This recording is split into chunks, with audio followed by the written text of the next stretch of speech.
Hoi, how you going? I know I'm a little bit late with this kind of video. Responsible YouTubers make these in December. It's February now, but I figured why not? In this video, I'm ranking 10 2024 games from worst to best. Also, this video has chapters, so you can check them out for your most or least favorite games and leave your lists in the comments. But before we start, here's a quick disclaimer. In this video, I'm ranking titles that came out in 2024 that I played, and I rank them based on my personal enjoyment and my time spent with them. It's a very subjective list and it's full of games that are really hard to compare objectively. Alright, I'd like to open this video with Elden Ring Shadow of the Erdtree. Obviously not because it's the worst game on this list, but because it's a DLC. In my opinion, it shouldn't have been nominated for GOTY in 2024, and that's why I'm not ranking it in this video. It's just here. I loved it. Beat it twice solo and one time in seamless co-op with mates and had a great time. From Software is still one of those companies that I trust ultimately, and I can pre-order their games without worrying. Can't wait for Elden Ring Night Rain. The trailer is sick. It has Nameless King there and everything. So yeah, Elden Ring Shadow of the Erdtree is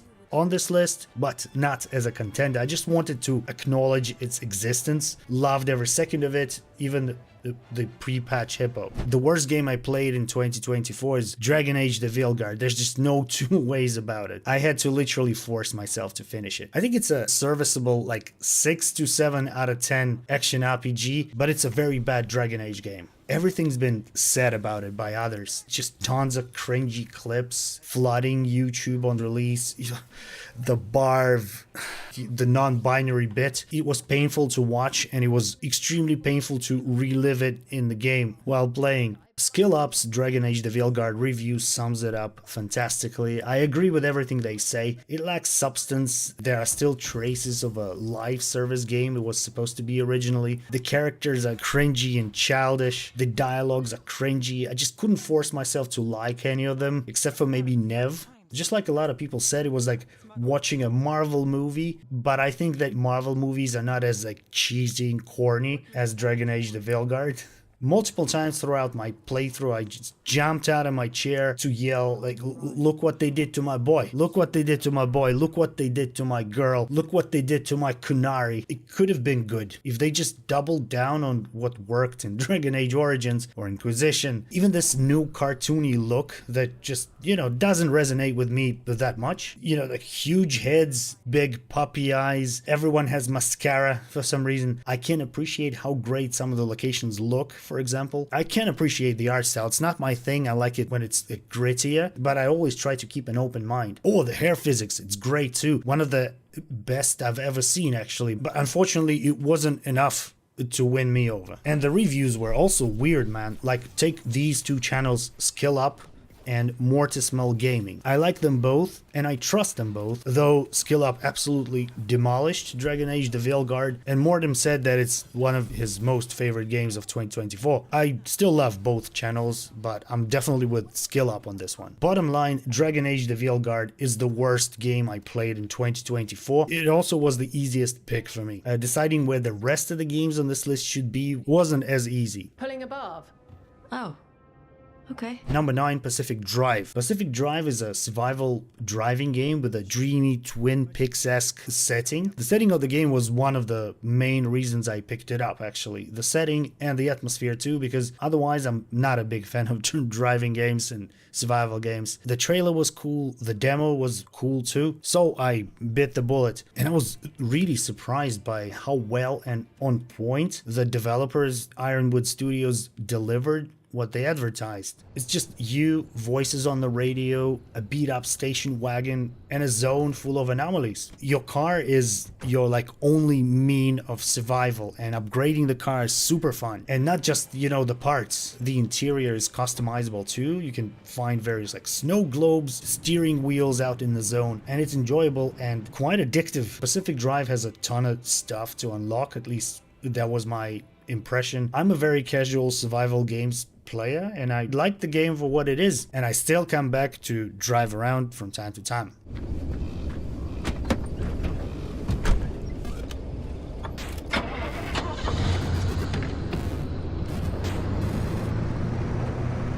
And next up at number 8, I've got Senua's Saga Hellblade 2. I want to start by saying that I enjoyed the game quite a bit. It's beautiful, it's cinematic, and I love the premise a lot. I'm a big fan of Norse mythology and culture, and Vikings. Where I came from, boys love like 4 things: Teenage Mutant Ninja Turtles, robots, dinosaurs, and Vikings. The highlight for me was the sound design and the work of Melina Jurgens, the voice actress for Senua. I think she's extremely talented and did a fantastic job, though to my taste the game lacked actual gameplay. And I know that not every game has to be an action-packed blockbuster, but I was always wanting more button pressing throughout my playthrough. It's just not my type of game, I guess. I beat it once and I had a very good time, and I'm likely to never replay it again. Well, not anytime soon for sure. I probably would have ranked it higher than number 8, but the games I'm talking about later in the video were just more enjoyable to me. Next up goes Stalker 2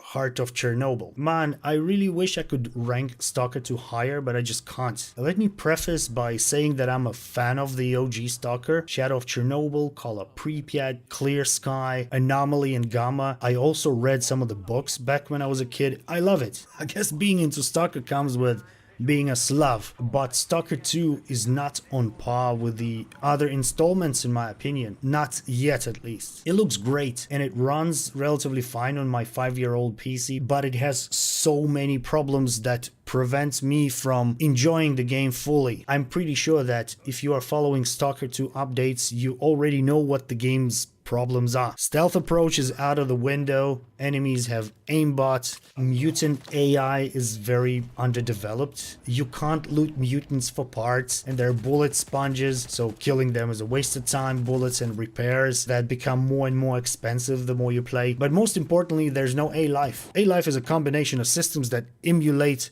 a life in the zone. Every single character on the map has their own agenda, they travel, they fight with other factions, they can die. It's like tonight you're sitting by the fire with Grishka Gopnik in the rookie village, and the day after you see a dog like dragging his corpse across the field. That's how good and unpredictable it was. Right now it's pretty primitive and bare bones. And I expected the game to be raw and rough around the edges, but in its current state it's very hard for me to enjoy it and take it seriously. I was following the patches at first and updating the game, but it's such a nuisance too. You have a 155 gigabytes game, and every time you download a patch you basically have to reinstall the whole thing, and it takes ages to do that. So I'm just giving it some time. What, in my opinion, you can do in Stalker 2 right now, you can immerse yourself in the world. It is very immersive. It's fantastic. The sound design is great. It looks good too, and you can explore the world, loot stuff, sausage and vodka and energy drinks, and you can finish the main story if you're lucky and one of the main quests doesn't bug out on you. It took me around 60 or so hours to do that, and now I'm waiting for the game to be either, finished by the devs or fixed by modders. Number 6, Warhammer 40k Space Marine 2. I think that Warhammer 40k lore is really hard to get into because of the, sheer amount of everything. I remember watching the very first Space Marine 2 announcement video. I was reading the comments and thinking to myself, like, dude, look at all these people. They sound so excited, genuinely excited. They're cracking jokes and talking to each other like a brotherhood. I want to be a part of it. So I pre-ordered the game and decided to prepare myself, maybe, read a Warhammer 40k book or two. I picked up one of the Eisenhorn books. I finished it and I loved it. It was very challenging to read though. I'd read like half a sentence, like blah blah blah blah blah blah psyker.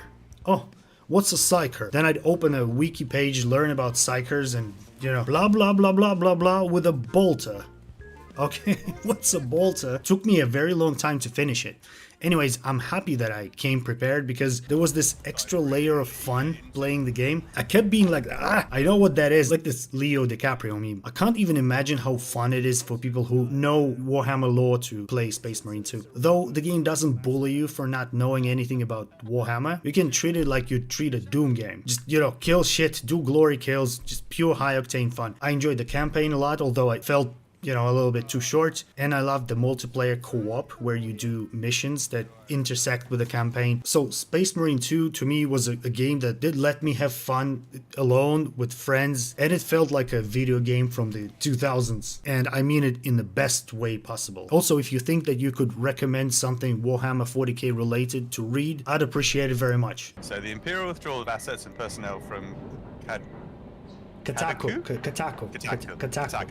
And next up at number 5 I have Silent Hill 2 Remake. I think it's a great remake of a great title, and another game that stirred up some controversy before launch. A lot of people weren't too happy about the way some of the characters looked in the pre-release trailers, and it's pretty cool that the devs actually listened to some of the feedback and made some changes. I was never as invested in the Silent Hill series as I was in Resi, but I finished a few games back then, Silent Hill 2 and 3. I also dropped The Room somewhere in the middle, and I finished Silent Hill Shattered Memories on PSP. That game had fantastic shadows, by the way. So I was, and I still am, a Silent Hill tourist, I guess. That's why I wasn't really paying attention to the drama surrounding the remake. I didn't even remember how most of the key characters looked like. So playing the Silent Hill remake wasn't as nostalgic as it was playing Resident Evil 4 Remake, but I had a great time. I did one very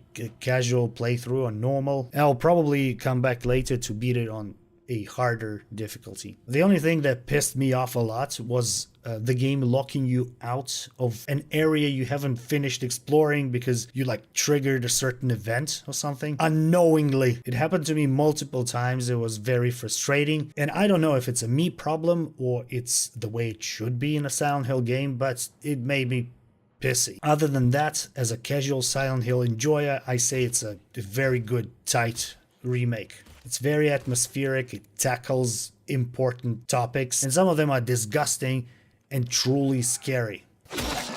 Number 4, Helldivers 2. I think it's truly a great example of how to handle a live service game where everybody wins. We get to have fun killing enemies of democracy. The board, you know, the man gets the money and everyone's happy. I'm very passionate about Helldivers 2 because I love Starship Troopers. I remember having it on repeat when I was little. I was so impressed by how fantastic it looked. I mean, everything, the arachnids, troopers, body armor and weapons, the tech. I think it still looks great now in 2025.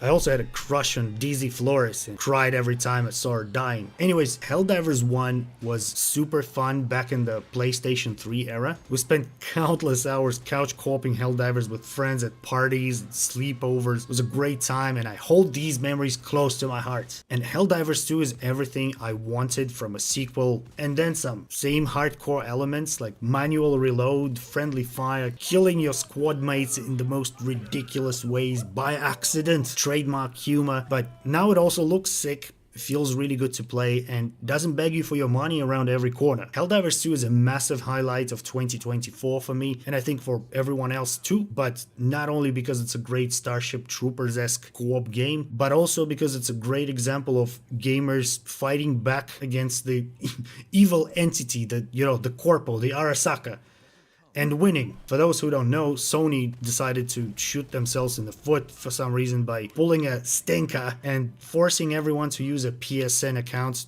to play the game. The gamers said no, and after a while they pulled back. They went ahead and did the same for Ghost of Tsushima, but it's okay, one step at a time, gamer. Anyway, sorry about the rant. I feel like I talked about my childhood more than I talked about the game, though probably that's what makes this video my video. Thanks for coming to my TED Talk. Number 3, Path of Exile 2. A lot of 2s on this list apparently. I don't remember the last time I was so addicted to a Diablo-like action RPG. That was not Diablo 2 Lord of Destruction. Path of Exile 2 is in early access and it has so much content to offer, and what we've got now is pretty much a half of a game. There are 6 classes available with 6 more to come, 3 acts with 3 more to come, and there's an end game sequence that looks like it's endless. I'm not a big fan of the Path of Exile 2 end game, to be honest. It's a little bit tedious to my taste. I just reach it and start over as a new character, try different builds, at least for now. I'm meaning a poisonous Pathfinder. It's like an archer. And I also enjoy building my ice sorceress named Abathy, by the way, because I love this band, Immortal, and maybe some of you will get the reference. People who watch my content and my streams know that I'm pretty bad at making builds. I usually just Google this stuff and then make a few adjustments, but not in Path of Exile 2. In Path of Exile 2, I want to figure it out myself and experiment. With PoE 2, I find it so exciting to, when you have a power fantasy in mind. Like I had with an ice sorceress, I had this image in my head of a frost mage just throwing chunks of ice and freezing enemies. Immortal does that to you. And the game gives you all the tools to recreate this power fantasy, and lets you try to make it work. You have a number of active skills available, and the rest are passive skills you appoint, trying to navigate this ridiculous monstrosity of a skill tree. I also like that in Path of Exile 2 you're not forced to communicate with people if you don't want to. Even the way trading with other people works in the game is amazing in this regard. If, for instance, you need a specific item with certain stats, you can go over to the Path of Exile website, click trade, find something you need over there, send a request, meet up with the person in the game, and make the exchange. You can even make a macro that lets you automatically thank the person you're trading with. I find the process simple and enjoyable. You can make new friends, but you don't have to. I strongly recommend checking Path of Exile 2 out. If you don't want to pay for the early access, you can wait until it comes out. It's a free-to-play game, and the standard league, where most of the current players are at the moment, will be reset, so everyone starts at the same time when 1.0 launches. I also want to mention that I'm a new Path of Exile player. I haven't played the first one, and I don't know all the ins and outs. So if you want to learn more about the game, look for somebody with experience. I'm pretty casual, but I'm learning a lot the more I play. And I also want to make a few Path of Exile 2 videos later this year, talk about my favorite builds, something. PoE 2 is one of the most fun experiences I had in 2024, despite the fact that it came out in December 2024 in early access. Number 2, Black Myth Wukong. Now, I'd like to be perfectly clear. I think that Black Myth Wukong should have won the GOTY 2024. I haven't played Astrobot, and I have no doubts that it's a good game, but if I was to decide who gets to read that Game of the Year speech on stage, I'd pick Game Science, the Black Myth Wukong devs. On my list, Black Myth Wukong is number 2. Because it's just one little me. Objectively, I think the game deserves the first place and all the praise. Though they won the only award that matters at this point, People's Choice or Gamer's Choice, whatever it's called. Just the amount of adversity and sabotage they had to deal with to deliver the game is tremendously impressive. They were accused of being all kinds of terrible, but they persevered and slammed through all the hit pieces, accusations made due to some of the Twitter posts being lost in translation, or I don't know, even purposefully translated wrong, who knows. And despite that, they delivered a fantastic game. When I first saw the gameplay trailer for Black Myth Wukong, I said to myself, no way this is real. This is staged, it's fake, and it's a scam. And I was so happy to be proven wrong. I had a fantastic 60 hours spent as a monkey, and it felt great. I think that Black Myth Wukong is a phenomenon, not just a fantastic game, but a phenomenal achievement for the gaming industry. Master said something about a rare guest today. You'd be the one.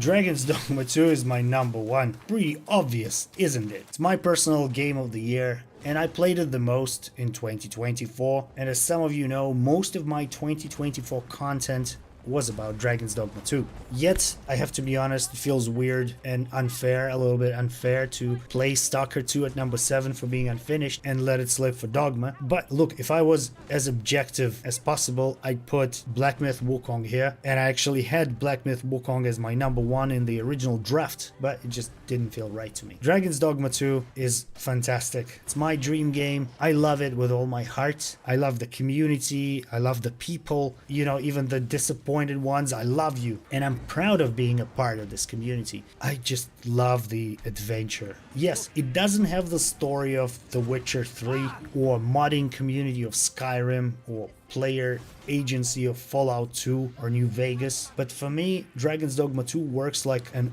ultimate RPG adventure sandbox, where I create new characters, I give them little backstories in my head, and roleplay away. It's my comfort game, just like Fallout 4 with 600 mods installed. It's not the best Fallout game, it's not the best shooter game, it's not the best RPG game, it's not the best looking game.